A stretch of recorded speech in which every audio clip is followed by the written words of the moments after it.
আমরা দেখতে পাচ্ছি সেই প্রতিক্রিয়াশীল উগ্র জঙ্গিবাদী গোষ্ঠী আজকে শিক্ষার্থীদের লাশের উপরে, শিক্ষার্থীদের এই ব্যাপক যে আহত হয়েছে তাদের সেই আত্মত্যাগের উপরে ক্ষমতা দখলের যে হীন নৃশংস ষড়যন্ত্র তারা করতে চেয়েছিল সেটা তিনি নস্যাৎ করে দিয়েছেন।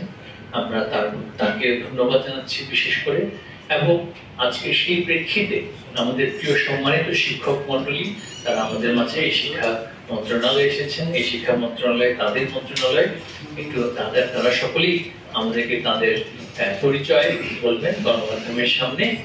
আমি আমার পক্ষ থেকে এখানে সমাপ্ত করছি। আমাদের আলোচনার পরে আর কোনো ব্রিফিং থাকবে না, কারণ এখানেই আমাদের নানান বিষয় থাকবে, সেগুলো পরবর্তীতে সিদ্ধান্ত নিতে হবে শিক্ষক মন্ডলীর সাথে কথা বলে এবং মুন্সিগঞ্জের সাথে কথা বলে এবং আমাদের অর্থ মন্ত্রণালয় এখানে যেতে সংশ্লিষ্ট।